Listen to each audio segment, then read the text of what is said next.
नमस्कार। सुजस ई बुलेटिन में आप सभी का हार्दिक स्वागत है और आपके साथ मैं जुड़ी हूँ लीजा।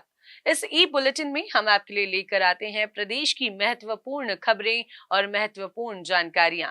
चलिए बिना देरी किए शुरू करते हैं ई बुलेटिन।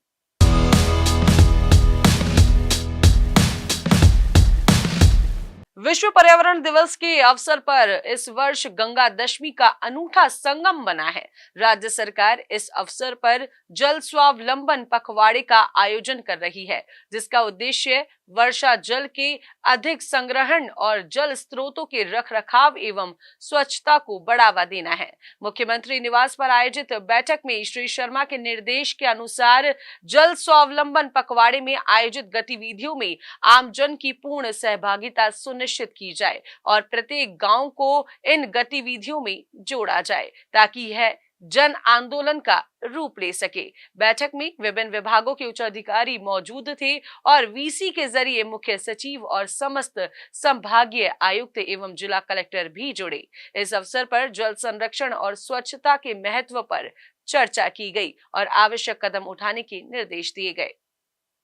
तो वहीं मुख्यमंत्री श्री भजनलाल शर्मा ने कहा कि प्रधानमंत्री श्री नरेंद्र मोदी की पहल पर विश्व भर में 21 जून को अंतर्राष्ट्रीय योग दिवस मनाया जाता है। स्वास्थ्य की दृष्टि से योग का बड़ा महत्व है और राज्य सरकार ने योग को आमजन के जीवन का अभिन्न हिस्सा बनाने के लिए कई निर्णय लिए हैं। राजस्थान का पर्यटन दुनिया भर में बेहद लोकप्रिय है और इस वर्ष के योग दिवस के आयोजन को प्रदेश की संस्कृति और धरोहर से जोड़ते हुए प्रत्येक संभाग और जिले के प्रमुख पर्यटन स्थलों पर योग अभ्यास का आयोजन सुनिश्चित करने के निर्देश दिए गए हैं। इसके अलावा ब्लॉक, ग्राम पंचायत, आयुष्मान आरोग्य मंदिर और सरकारी एवं गैर सरकारी संस्थानों में भी योग अभ्यास का आयोजन किया जाएगा। साथ ही अहिल्याबाई होलकर की 300वीं जयंती के अवसर पर होने वाले कार्यक्रम के लिए भी दिशा निर्देश प्रदान किए गए।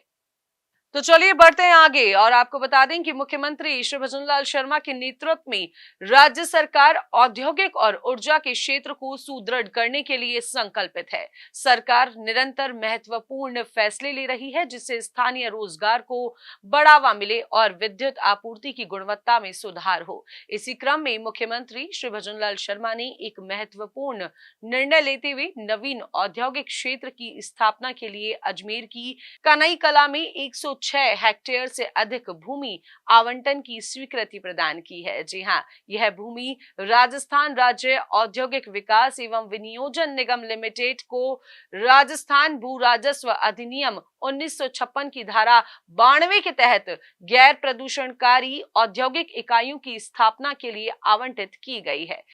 इस निर्णय से स्थानीय स्तर पर रोजगार के अवसर सृजित होंगे और औद्योगिक विकास को गति मिलेगी। इससे राज्य के आर्थिक विकास में भी महत्वपूर्ण योगदान होगा। सुजसी बुलेटिन के सिलसिले को आगे बढ़ाते हैं और आपको बता दें कि प्रधानमंत्री श्री नरेंद्र मोदी के नेतृत्व में कृषि क्षेत्र में एक महत्वपूर्ण पहल की गई है।